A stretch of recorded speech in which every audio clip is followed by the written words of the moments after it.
Ladies and gentlemen, boys and girls, and friends beyond the binary, it's the time for the podcaster that puts in podcast. It's time for Sleep With Me. And you may be saying, what? I don't even know. Is there it's time for Sleep With Me. The podcast that's here to put you to sleep. That's why. You silly geeses. Or what, humans, or pillows, or toothbrushes. Now toothbrushes listen to the show. Sentient ones. I don't know. Anyway, it's a podcast to put you to sleep. And tonight's episode is made possible with some of the help. So if I could have your attention for a few minutes while I talk about who made this show possible. Sleep With Me is also made possible with the hard worker Chris Steve Osterson from Sounds Like an Earful Studios, who did the music and edited this episode. Carl W. Edits it too. Jonathan Mann is on our lullabies. I'm at Dear Scooter on Twitter. Kenny, Scotty, and Jennifer are on our artwork. I think I said and then I want to thank all our patrons who support the show voluntarily, monthly subscribers and one-time donators. And the listeners have their own Facebook group. And that's really a community. If you want to, the Patreon and the Facebook group are two places where listeners gather. So if you want to get a little bit deeper into the show, those are two good places. And the moderators over there are Lauren Keith, Stacy and Sarah, Julie and Jennifer. I want to thank them. And let's get out the show. Hey, are you up all night tossing, turning, mind racing, trouble getting to sleep, trouble staying asleep? Well, welcome. This is Sleep With Me, the podcast that puts you to sleep. We do it with a bedtime story. All you need to do is get in bed, turn out the lights, and press play. I'm going to attempt to do the rest. Well, actually, I'm going to do the rest either way. Hopefully, I'm going to attempt to help you. And what I'm going to do, I get mixed up there. Early mix-up. I get mixed up. I'm going to do the rest. All you need to do is turn in bed. I'm going to do the rest. What I'm going to attempt to do is create a safe place. I'm going to attempt to speak the best I can. Create a safe place where you can set aside whatever's keeping you awake. Thoughts, feelings, physical sensations, travel, whatever's keeping you awake. I'm going to try to take your mind off of that. I'm going to try to bring you into a place where you feel safe, where you feel warm and comforted, where you could relax a little and stretch out so you can feel me stretching my shoulders. I'm not shrugging my shoulders. My shoulders are always another thing when people tell you about, that's another thing with sleep. They say, well, just try closing your eyes. Have you tried that? And you say, listen, bub, I haven't used the word bub in 3 generations of my family, but of course I've tried closing my eyes to go to sleep. But that's the kind of thing when somebody sees my posture. Say, have you tried, pulling your shoulders up and back? And I say, well, my shoulders are just fine the way they are. They're in their natural state of, I don't know if it's, can you have a remorseful shoulder? Let's see if we can come back to that one. Okay, so I'm going to send my voice across the deep dark, and I'm going to use the lulling, soothing tones, pointless meanders, nonsense, nonsense, and, they say, well, let's take a look at my spot, but we won't take a hard look at my posture, and we won't take a factual look at it, but we'll take, general. We won't do a Freud. Did Freud ever analyze the posture? Has that ever been a way of therapy? You say, well, let me see your posture. Okay. You should talk to them about that. You should tell them about that. And also pick your shoulders. And you say, okay, I'm glad that was our first session because I won't be back after you said pick my shoulders up.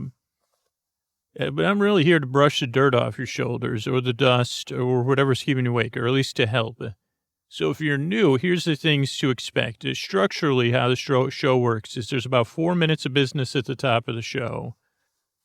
And that's what makes it, keeping the show and all the archives free, are the sponsors and the patrons that support the show. So thanks for sticking through that or taking action on that. Then there's an intro. The intros are about 12 minutes. I think we've been around for 4 minutes or so. And the intro is a show within a show, a warm up or a cool down, and where you can get ready for bed. You can start to unwind. You could feel your shoulders. You could feel Scoots moving his shoulders. And I'm like, am I moving them clockwise or counterclockwise?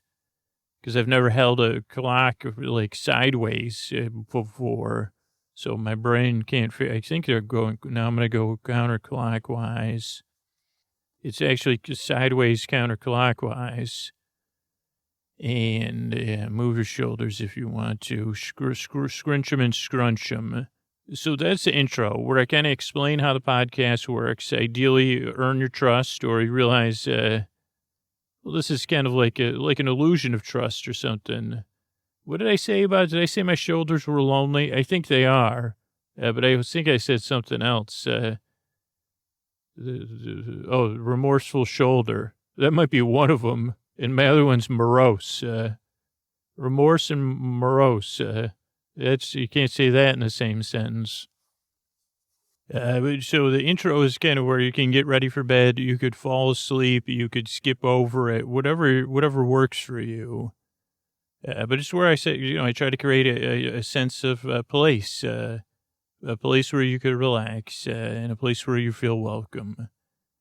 In a place where you kind of feel appreciated, I guess is the right word. Because if you're having trouble falling asleep, and if you found your way to this podcast, I'd really I'm actually giving you a thumbs up right now. Because you say, well, it stinks out there when you can't sleep. And I know what it feels like. And I hope this podcast can help. And you took a little action to try to help yourself fall asleep. Now, this show doesn't work for everybody, but I hope it can help you. But I appreciate the fact that you're having trouble sleeping, and I honestly believe you deserve a good night's sleep. Yeah, so that's the intro. Then tonight will be our ongoing, it's a serial, it's an episodic series, also presented in a modular format, but it does have a taste of seriality to it. But basically it'll be a nice little bedtime story. And our main character is a young woman, and she's navigating a theme park where she's the only guest, and it's pretty dense. Kind of like when you bake something and you missed one ingredient, you're not sure which one, or timing or something, and you say, "Oh boy, this is dense." It's dense as my shoulders. No, that didn't work.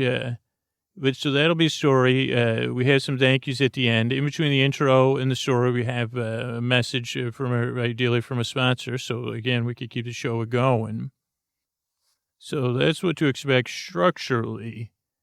And then other expectations. Here's the thing. You don't need to listen to me. Clearly, I'm not really qualified for much, other than to say, hey, let me try to help you. And what that kind of means is you can kind of listen. I'm your boar friend. I'm your boar bae, your boar bud, your boar sib, your boar bestie.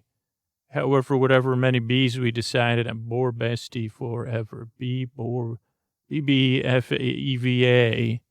H maybe, or an apostrophe. But I'm here to help. So the story will be rambling and won't be incoherent, because here's the deal. If you can't sleep, I'm going to be here till the end for you. But that kind of also you can fall asleep whenever you want. You can kind of listen to me, and you can kind of let me drift away, or you could stay engaged if you need some comfort. I'm here to help. But you're also under no pressure to fall asleep. The shows are about an hour, and some people create a playlist or whatever, or start playing the show when they wake up in the middle of the night.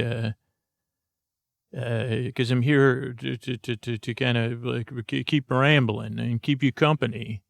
So ideally, we'll kind of be walking side by side, and I'll be talking about my shoulders, old remorseful. And I'm questioning my shoulders. I'm saying, which one of you is remorseful? Because we better sit down and have a conversation about this.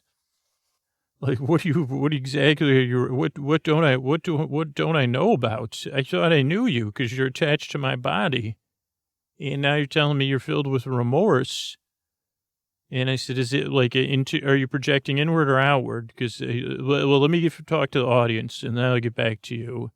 Also, between you and me, listeners, I haven't decided if it's the left one or the right one. Who I'll, that I'll engage with and say, I mean, maybe I should talk, or do you think I should talk to the other shoulder? Because, I don't know how to address I've never talked to shoulders before. Here's a big piece of honesty. However many years I've had this body, I've kissed my shoulders and I've nibbled at my shoulder. I mean, this is big time. I'm exposing myself. This is vulnerability city here. I've patted my shoulders. I've rubbed them. I've smelled them, given them kisses and said, how's my shoulders? You do it too. It's okay. It's nothing to be embarrassed about. I'll take the embarrassment.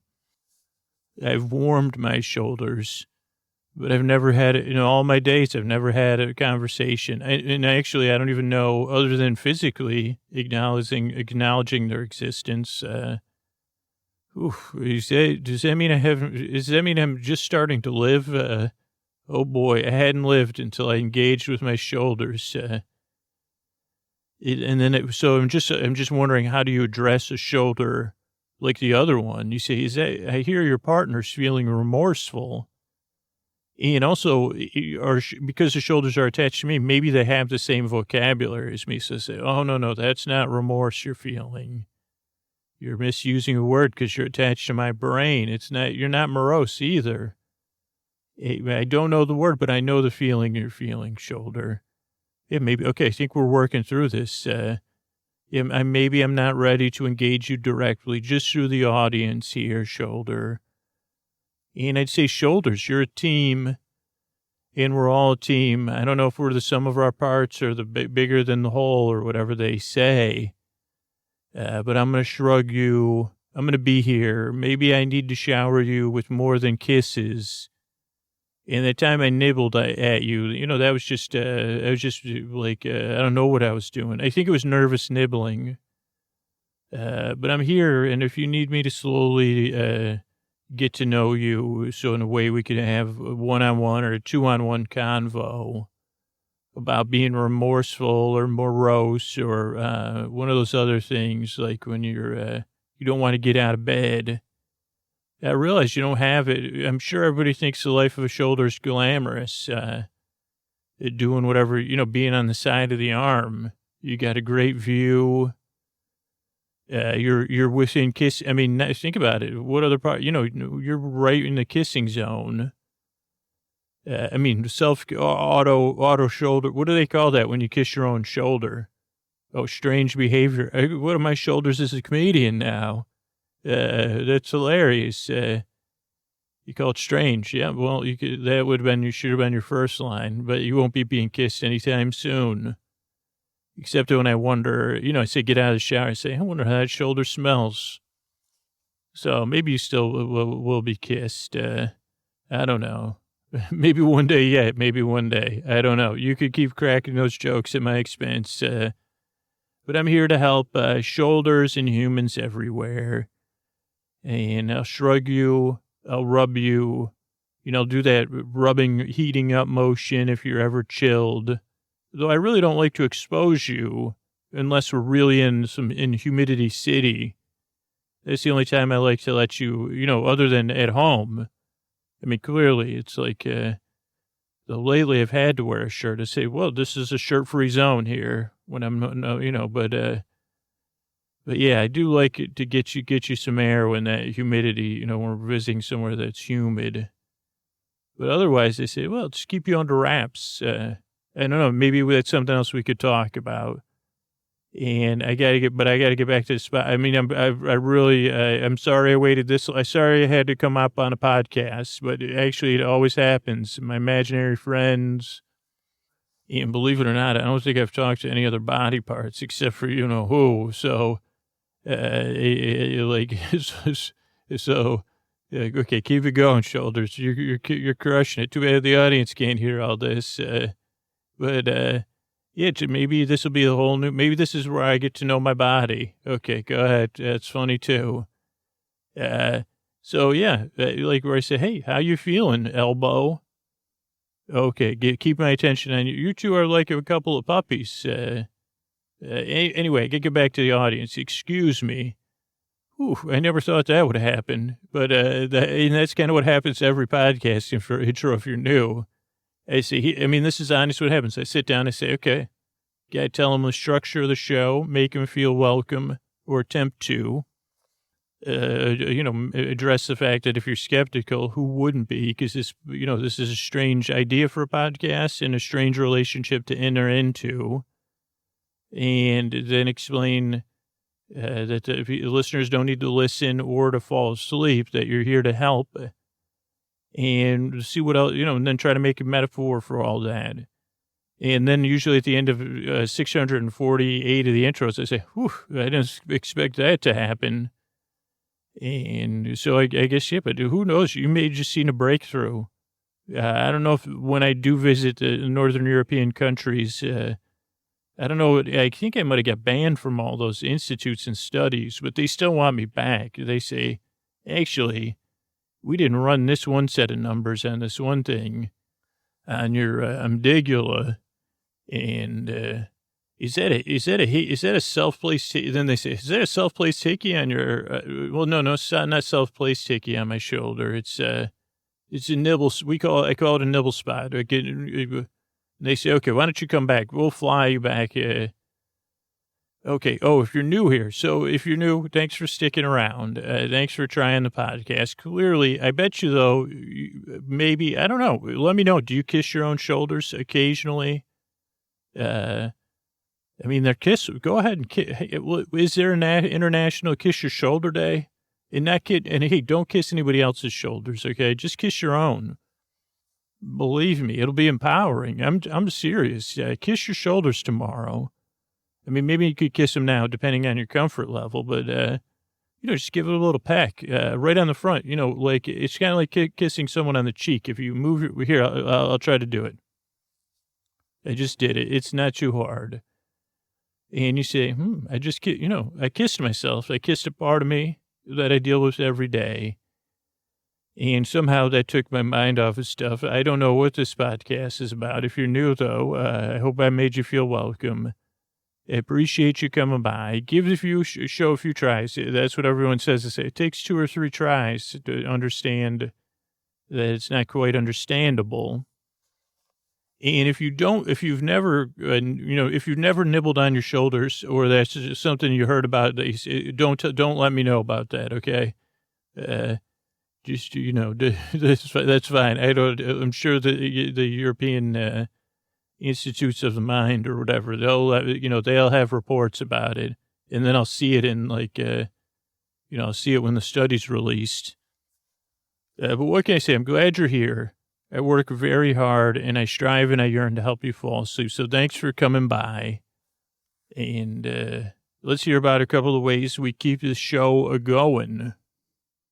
Welcome back to our ongoing serial or episodically modular serial series. It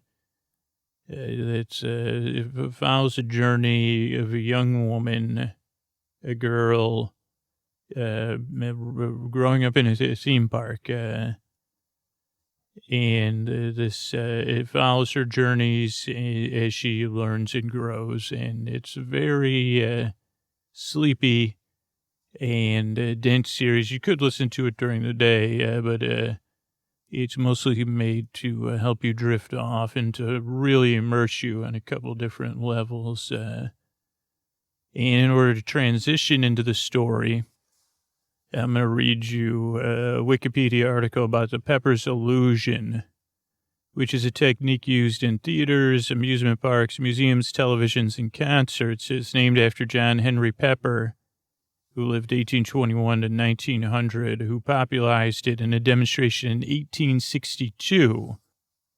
You may have seen it in rides or at carnivals, where something appears and then can change it. One character, like your smiling buddy, turns into your happy buddy, or a frown, like Lionel Kitty City used to turn frown upside down.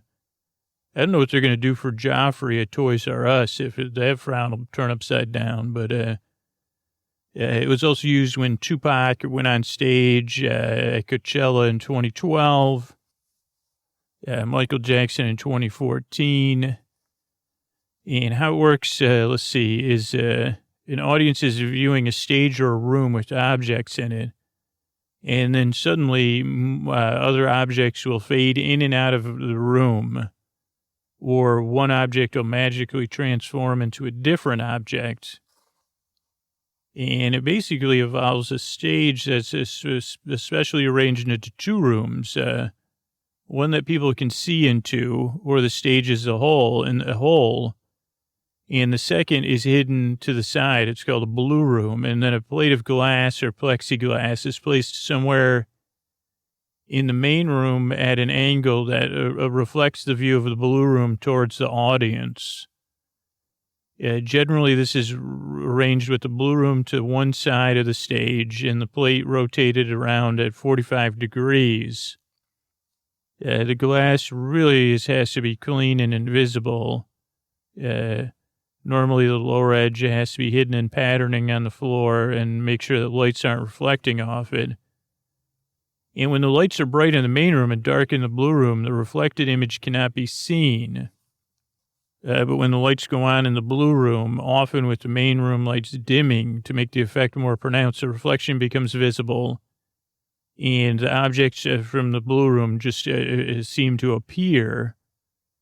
A common variation uses two blue rooms, one behind and one to the side, which can be switched visible or invisible by alternating lighting.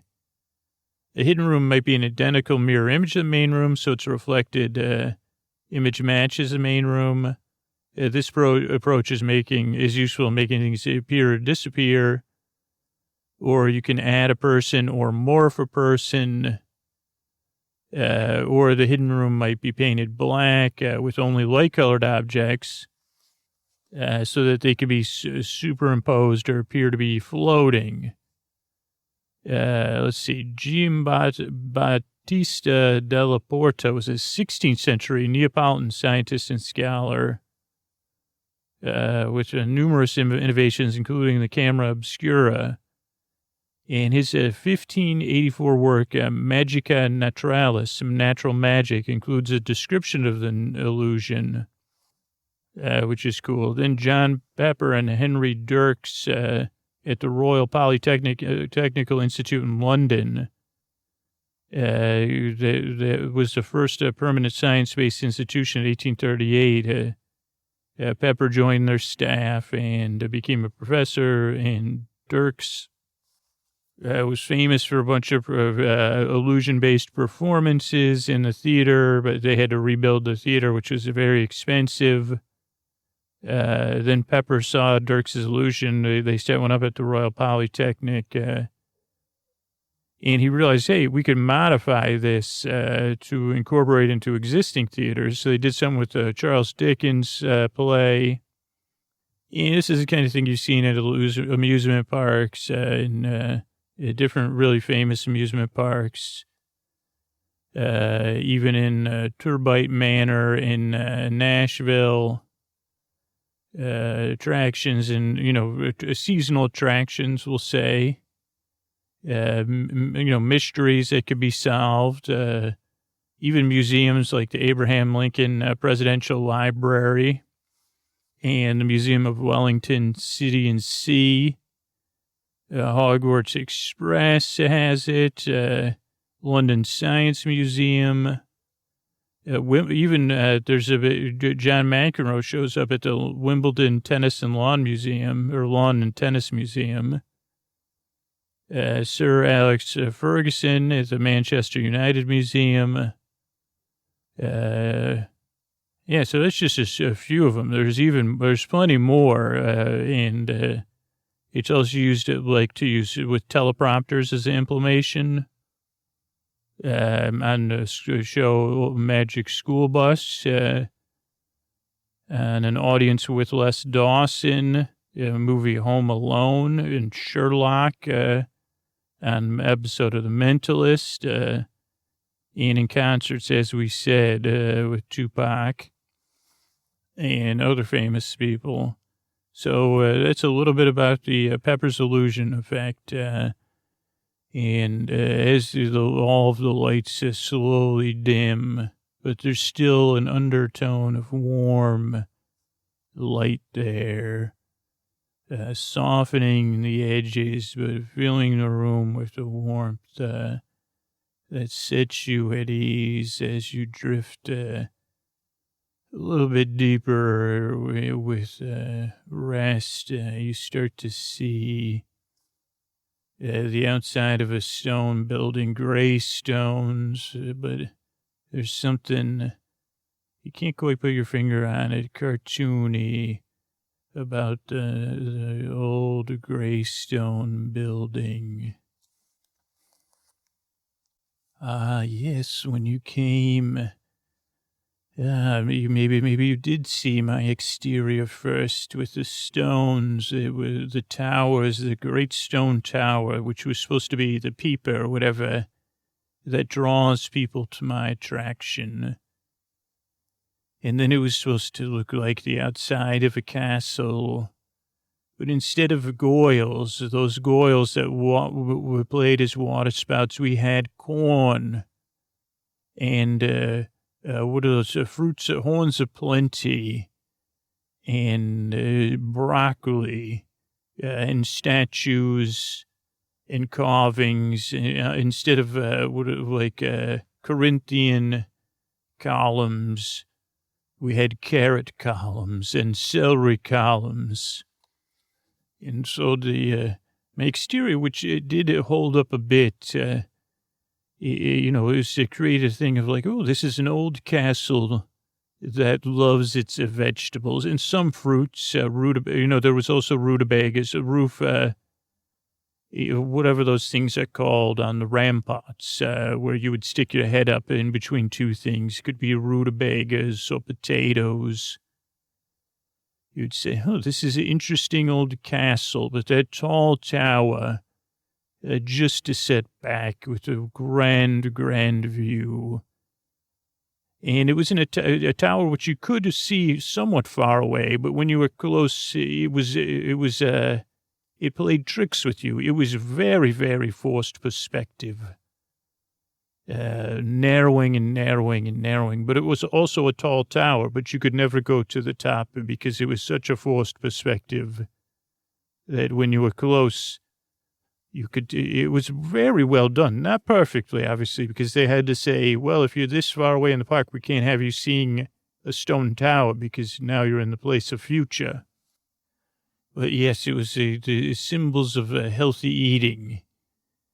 And then there was also on the ground level to show the meats. There wasn't a lot of dairy, which you would, I don't know, when you came, you clearly, as we spent time with one another, we don't communicate, but you communicated with me because I said, I don't recall. If you were to ask me in the times you were wandering through me, looking upon me, I couldn't have recalled. I'd say, well, I don't recall what that scene was about. I could feel my outside, and I guess I was in a very, very long slumber. I don't know about the other attractions if they had been watching the whole time, but I think I fell into a deep slumber, and I could feel my outside. It's when you have a column that's a carrot, it's a column of a carrot, but a lot of other things had faded. And because the audio soundtrack, even hearing the audio and the guests going through the attraction in the carts, the horse, a cart driven by goats or horses or ponies or mules. I didn't remember very much. I said, okay, I see these carts that are in here, parked around, not moving. But yes, you came and started to walk around. But you arrived and you kind of woke me up, and I said, oh, there's things that do stick out to me. Beauty in the darkness. It was one thing that rang through. Though I just had that there, like at the back of my mind. Things about looking into places that you can't see everything. and that it was a bit of a twist and a departure, and that I had a sense that the guests weren't always pleased with me. And I said, what did I, was I, but I knew I could feel that I was somewhat ancient because I had iron in me in a much more solid construction than some of the newer attractions. I could sense, I said, oh, this is old iron. I'm not iron, my sides weren't iron, though. That's funny that you say that. I guess that's me talking to me. But I said, how have I forgotten myself? And then you came and started walking through bit by bit, following along my track, which was not hidden at all, and just a simple metal strip, upright, a T with the floor perpendicular to the floor. And that provided the power and the guidance, I guess, for the carts. That made the horses pretend to move their legs and occasionally move their head. You had to push them. And, but you came in and I said, who is this? At first I said, where have I been? What have I, okay, I can feel my body. Okay, so, and then I could feel where I was, and I could feel my own iron bones, and I could feel the corn. And I said, okay, this outside feels familiar here.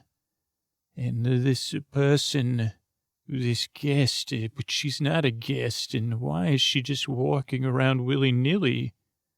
You know, she's not a cast, a member, what is a cast? A member of cast, and then you started poking and prodding and look at me with interest, but with an interest, I don't know, that was so soft and so curious. I wish I could have told you, if I could have unlocked my secrets to you.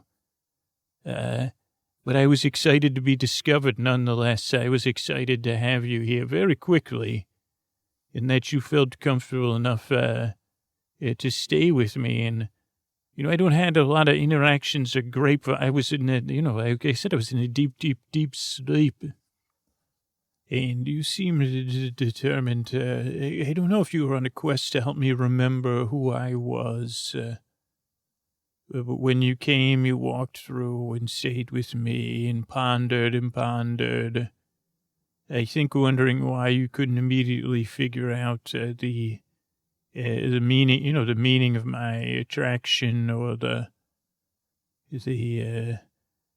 where was I? It happened to me again, but, oh yes, you started gathering supplies, and I think you had been with enough attractions that you said, okay, this is the loading and unloading area. This is where, I'm going to get a big grasp on what she's about, if she is me. And you started bringing paints in, because I had once had a mural, and because of my construction, it was leading into my ride. It looked like you were going into a side door of a castle, up a garden path. And it was a thick door that they actually closed at night. So when they closed the park, the door was closed. But even so, the humidity and the elements, I guess, got in. And the mural it had faded and, I guess, peeled away. But what was interesting was whoever had sketched out the mural or planned it had used some sort of permanent black ink or paint. So while there was no color, and while the outline, there was an outline to a story, it wasn't a perfect outline. And so you started with black paint and a paintbrush, and you started completing the rest of the outline. I think you concluded, as did I, that, the loading and the unloading, because this was a simple attraction, not like these fancy attractions with the queues and the interactive. You just went through a winding queue, and you got on a cart, 2 to 3 people, 2 adults and 1 child, or 1 adult and 1 child per cot. A child in the middle or on the right side, please. On the inside, right side, left side, right side. Yeah, but you could see that there was 2 sets of murals, but they were mirroring each other in some way, story-wise. And you started to paint the loading mural first, which told a tale. And your painting technique was, I did remember. I said, okay, this is not like those paid painters that would come during my refurbishments, and your work was not exacting. And you didn't use a drop cloth. I remember they used a drop cloths and blue tape and supervisors and reference paintings and discussions about color. Yours was much more of your impressions of how it should go. But your impressions were good, that it was this king and this queen had discovered this thing going through the kingdom that was giving everyone tummy aches and bags under their eyes and lethargy. These are words I heard you practicing, actually. I learned them from you. I remembered them from you. And that then they discovered that it was this candy, that too many people, the kingdom had been penetrated too deeply by candy. What once was just a passing fad, the king had thought, and then the mural showed that even the king fell under the spell of the candy, increased candy consumption. And then the king, in many people, the candy took a high toll on the kingdom. And the queen, she was very unhappy, and she banished candy from a kingdom forever. Yet another tale as old as time. But the queen was quick with child, I think they say. And not long after, she triumphed and with military might over candy, raised the fields of sugar cane. And, the candy loyalists were thrown out of the kingdom forever, banned. That she raised her child up in a world where children could be healthy and eat well, a queen that cared about the children's health. And then I don't know at what point you decided, okay, well, this other one also shows a queen, and so you said, well, let me hold off on the exit mural. But we had seen on her throne that it was Queen Goji, and you were Princess Zenaida, and she loved you so. And then we entered the ride and showed the queen, and all these healthy children playing, and you Princess, not you, but you, Princess Zenaida, growing. But then the queen being very protective of her daughter and having her live in the tower where you would gaze out at the people. And that was when you actually went into the ride. The ride went around the view of your room, and then went through your window where you were looking out another window. And one of your nursemaids was there, a girl not that different in age than you, but she was working. And you called to her. Now, this part you had to do a lot of work on because it didn't have tronics, but, character figures that you needed to kind of replace parts and come up with hair for and repaint. But this was a room. It was a room inside a girl's bedroom. It was another girl's bedroom, which you made yours, which I found funny. And you tried to design the room. I guess you had a book that you would sit there reading about a medieval, I don't know where you got these books, somewhere else in the park, presumably. But where you would see, well, this is what the kingdom castle looks like, historical. So you put a chamber pot in there. Thank you for not using that chamber pot. and you got to the girl, and you showed it, and then there was an illusion that was supposed to show her looking out a window, and then a boy was supposed to appear down there. I did not know any of this, and it took you a long time to figure out these techniques of how they would use the mirrors and the glass and the lighting. Your patience, but that she was watching her window, and then a boy would appear in the square, and we would be in the square. We would go out of that room into the square and be looking up after she had looked out the window and seen the boy appear. And once we were close up with the boy, we would see the boy eating candy, and we would hear the princess. So then you had to figure out, what is the story here? There's a boy outside eating candy. She's watching him. And then we went, after the town square, we went back into your room. Well, actually, it was a kitchen. No, it was the kitchen of the castle where the maid was there again. And you were asking her about the candy. I guess I'm equating you and the princess. I guess I'm sorry for that. But, you were my princess, restoring my memories. Or maybe this was never the tale. I don't know. But it makes me. So you painted all of those scenes. And I guess you'd learned about black light. So, the town square was like, it was just lit with, so the cobblestones looked like they had moon and water on them.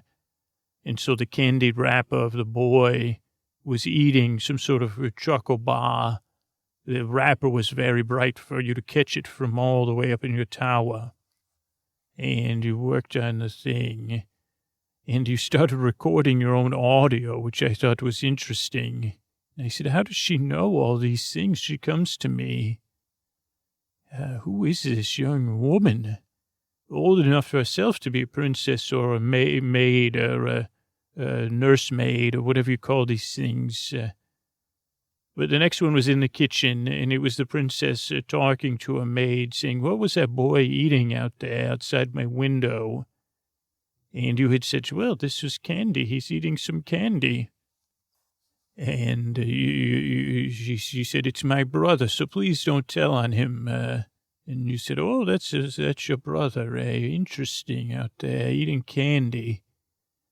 But then the princess in the next scene, which we just followed, it just followed from the kitchen to the throne room. And this was our first real scene with the queen.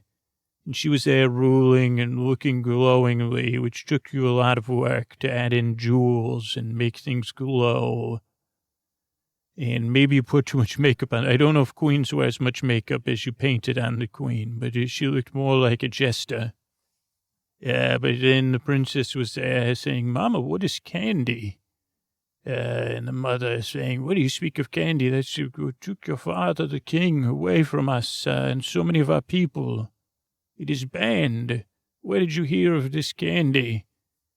And then you didn't want to tell on your maid's brother, because he had given her a look, and you seem to have captured that in his eyes with the white against the black light really popping, along with the day-glow colors of the candy bar wrapper. But back to the scene, the mother scene with her saying, never have candy, and really berating you.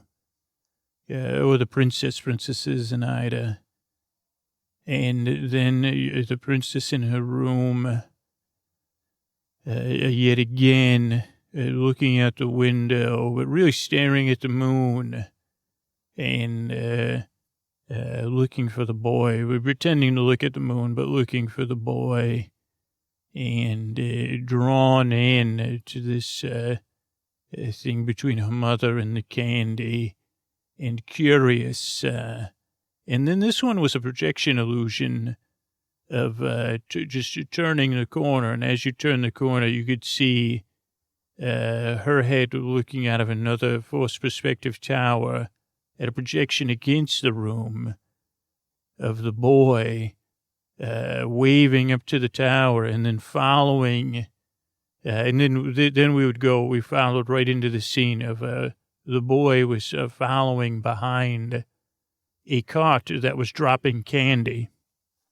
And then we see the reveal that the princess is following the boy. And this scene was quite a construction for you because it had different, what are those called, conveyor belts. One for the candy moving at one speed to make everything look like it give it motion, and the cart was moving away. And then to make the princess and the boy moving at different speeds, and then the boy reaching down to pick up the candy that was falling out of the back of an open sack on this wagon. And then the boy having his own sack of candy, and then turning again, because then a dog on the back of the cart realizing it and barking. I couldn't believe it. And you do a great bark, recording and putting this into the attraction. I say, you're giving me voice again. And then the meeting over the candy, running off away. Now, some of this, we would have to fill in for ourselves as the guests. I guess I put myself as a guest of yours in some sense. But of them sharing the first candy together, and him saying, well, my name is Hari. You met my sister Bo. And you saying, well, I'm a Zenaida. And then them sharing the candy by fireside. And then the princess eating for her, a few candy bars. And I don't know if it's ever filled in, that this was some sort of black market candy tier or something. I don't even recall. But that then you had some candy and your tummy started to rumble, but you fell deep asleep. And that's when the attraction went through a misty wall and doors that looked misty and opened into your dream. And this was a part of the ride, was just like big wood paintings that would move back and forth, and walls and spinning things, which took a lot of painting for you and light adjusting. A lot of bright colors against black walls of strange walking candies and sad crying celery and broccoli for you, sad for you for eating candy. And of, candies chattering and you're spinning and you swimming in chocolate and then kissing Hari. And for giant, those with gummy bears. I don't think you knew maybe you did know what a gummy bear was, because I had heard from another attraction not that long ago that you yourself had gotten into some of the candy at one of the shops, one of the warehouses where it was preserved, and that you did even worse than the princess, eating and eating and eating the candy until you were very, not feeling good. And maybe you had the same type of candy-driven dream that was both good and strange, we'll say. And there was no pink elephants in this dream, but that would be what they would equate it with, is a pink elephant-filled dream. This was just strange. You say, well, hello, I'm Mr. McChip. That one, I don't know if the audio was already saved, that you would have known someone was named Mr. McChip. But you had learned your lesson with the candy, and now you don't, I guess you did, well, I guess this plays into everything. Why should I get ahead of things in the attraction? Getting ahead of myself within myself is, I've never said before. But yes, so the dream was a bit wild, a bit fantastic, and you didn't have the music, but you did find crazed music to blare, and, tooting and effects of strange, dreamlike characters. They'd say, what am I, are you some sort of licorice bird? You're here to take me away to the sky, happy sky place. And then we were out of the dream.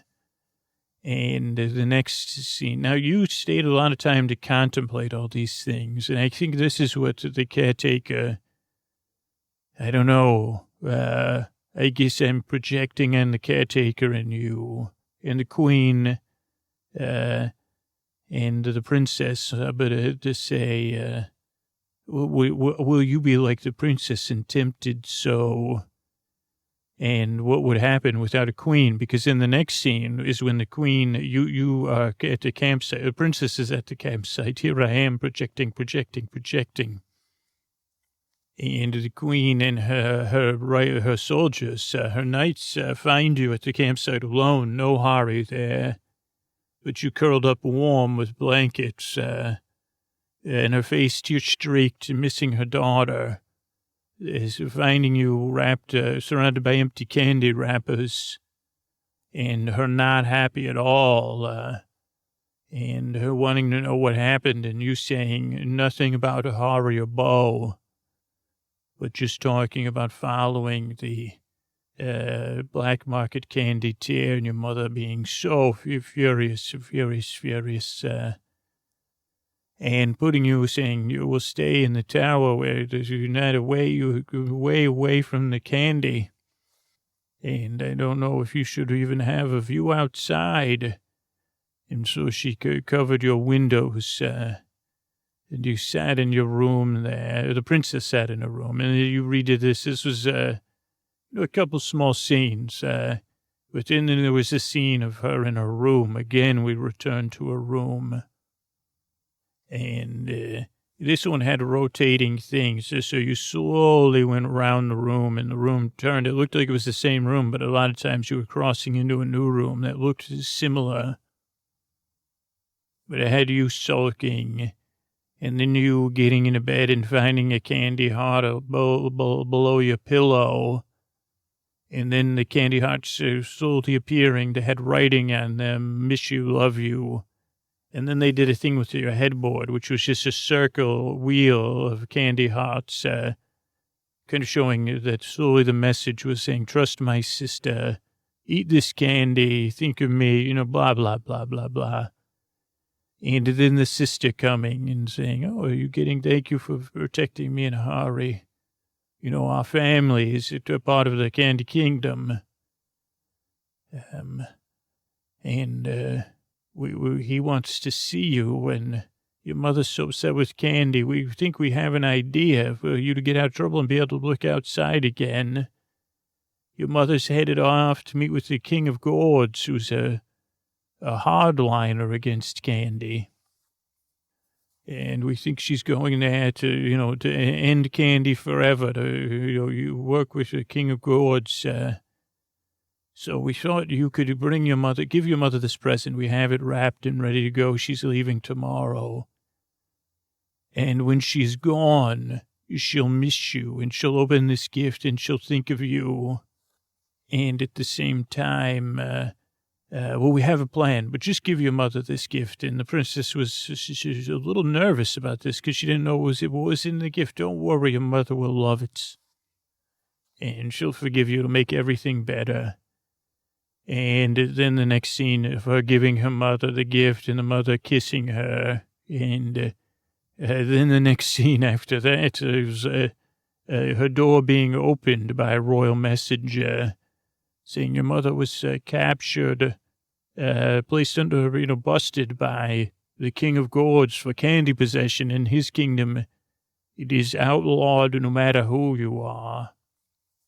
And then you realizing you had set your mother up to be busted by the King of Gourds, and you setting out looking for Hari and Bo, and the people in the kingdom saying, but you're in charge, you're the queen. You saying, don't worry, I'll get to the bottom of this.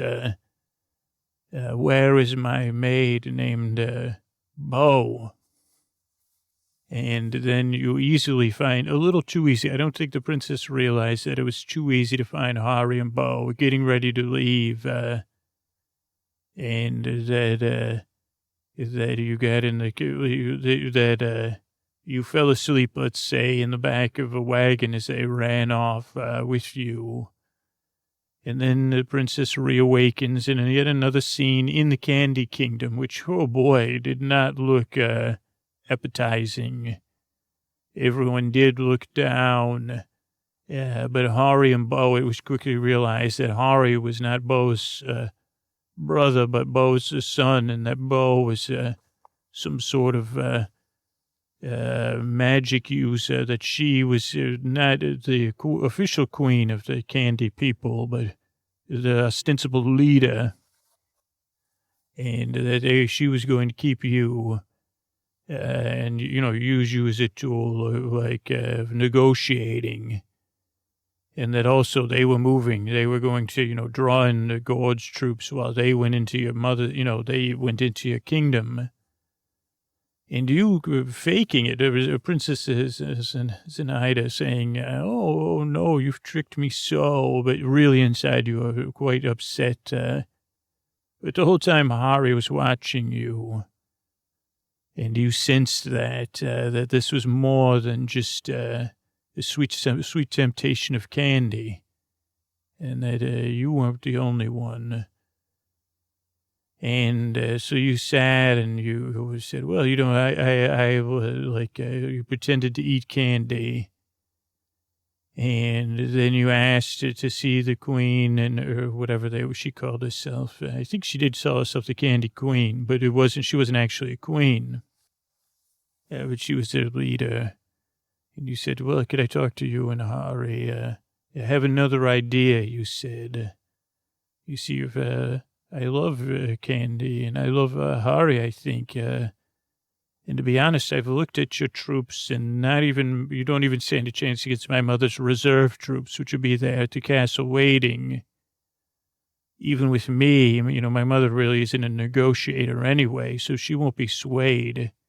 But if Hari and I were married, and if I was in love with Hari, which I am, that was a winkety-wink wink, that I could be, he would be then the rightful heir, right? And I'm sure mother would be, I could work things out with my mother, or that it would change things. She would be driven to a choice. I don't remember this spot, because I don't know, I'm always forgetting it, but you also leaked it out. The soldiers that were listening in the Queen's Guard or whatever, they had heard they stood no chance, because they had too much candy. More candy, less training. And it was, not from sugarcane. It was some other, other candy creation, some other sugar source. And so the Queen actually said, well, I think this is an idea. Let's plan the wedding. And soon they had a wedding. That was another scene. These again were having. I said, maybe there wasn't this many scenes in my original attraction. But they said, okay. And meanwhile, you married Hari. That was shown. And then it was just Princess Zenaida went right into action. And said, who's queen now? I am, because Hari's not a king, and you're not a queen, Candy Queen, self-proclaimed. This is within the province of my mother's kingdom, and I'm taking command of the Candy Kingdom in order to save it. And it will only be a matter of time between, my mother and the Gourd King work things out, and they come here. And you're hemmed in by the Gourd King on one side and my mother on the other side. And, the Forest of Lost Dreams is the only other place to go. And we know there's no candy there. So those of you in this kingdom, you could place Hari and Bo under arrest on my behalf. Or, you could see how things work out with them. And, if, whatever state I'm in, my mother's ire. I'm sure you've heard about my mother's ire, haven't you? And the soldiers of the Candy Kingdom did not even delay. And they placed Hari and Bo under the watch. And, they went and visited very quickly the Princess Zenaida. Now, this is where they said, well, I don't know. Did this really happen in my original attraction? But that Hari and Bo, they went to the big farm, the big Candy Kingdom in the sky, and that you sent word to your kingdom back, and then you sent word that you were gathering both forces, your mother's forces and the Candy forces, and uniting them, and kind of dividing them together, and also offering a small bit of candy to every soldier within your mother's kingdom.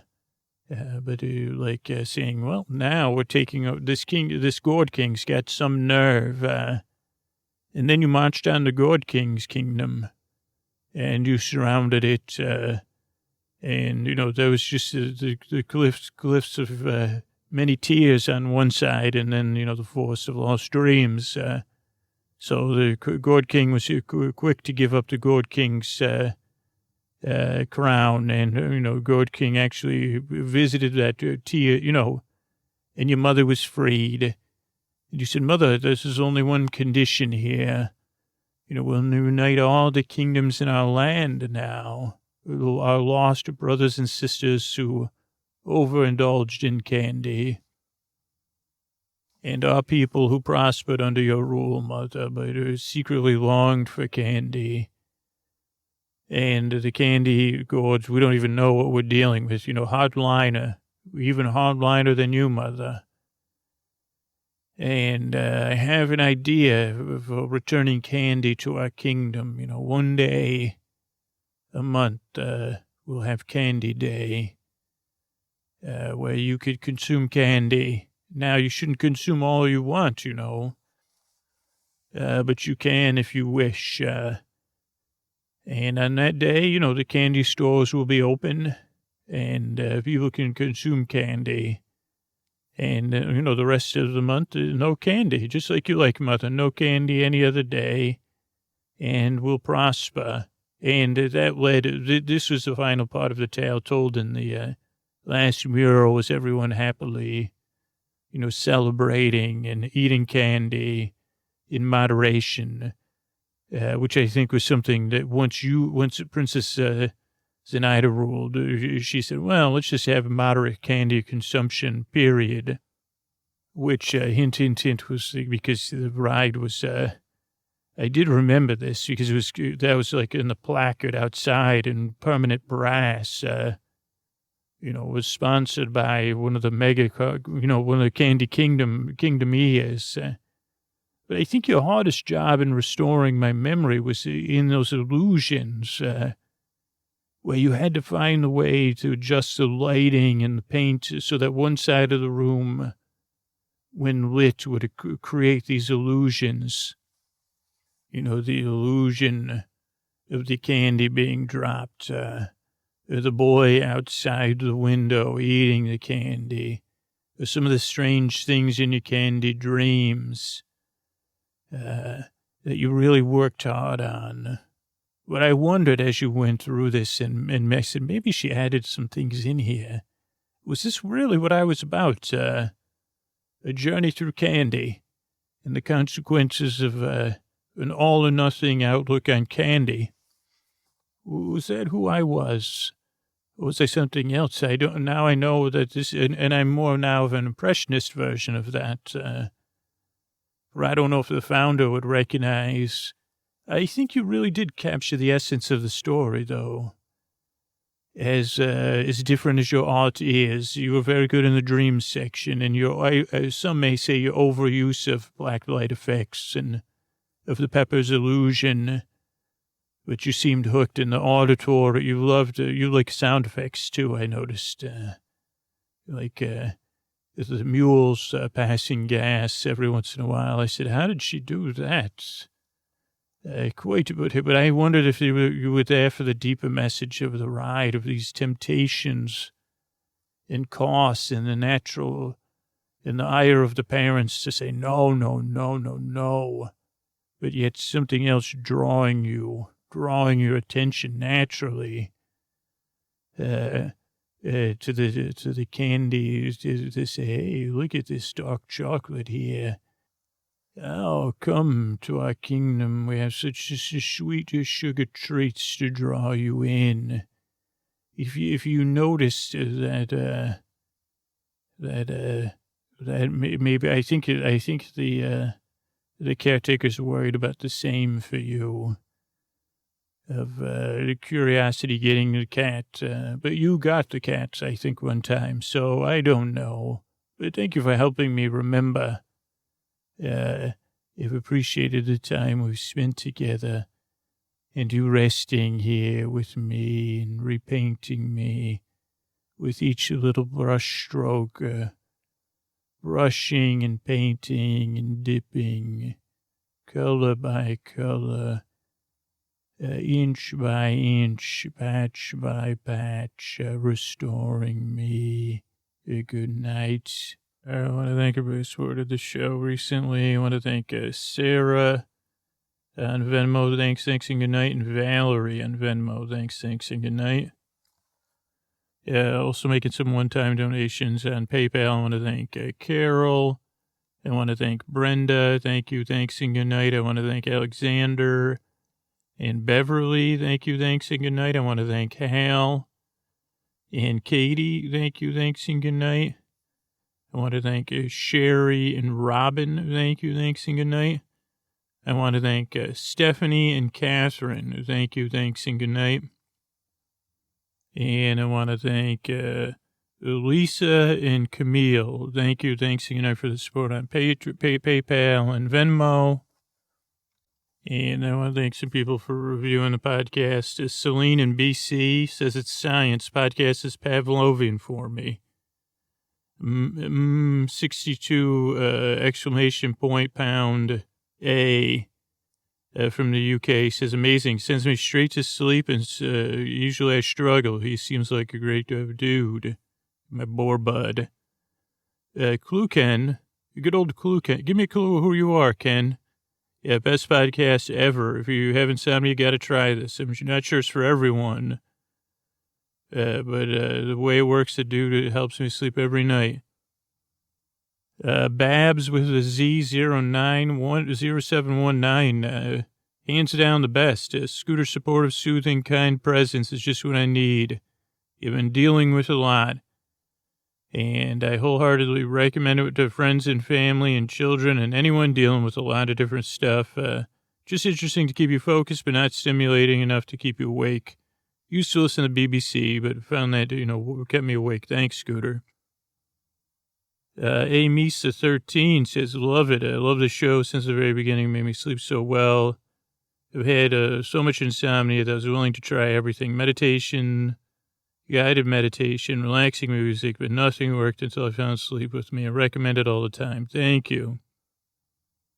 Shorty Medic from Canada says, my SIL recommended this podcast, and OMG, it's magic. I'm a terrible sleeper, can't never fall asleep or stay asleep. With this podcast, I easily get to sleep, and if I wake up, I'm right back to sleep by continuing to listen. Amazing. AK listener says, a hard time sleeping. This is a podcast for you. I'm one of those, as soon as my head hits the pillow, my brain starts racing. Google things and fell asleep and ran across sleep with me and haven't had that problem since. A perfect distraction from a busy mind. White noise to lull me to sleep. You can listen every night or you can listen when you're just having a hard time. It's up to you. Thanks so much, Scooter. You're a sleep saver. Thanks, AK.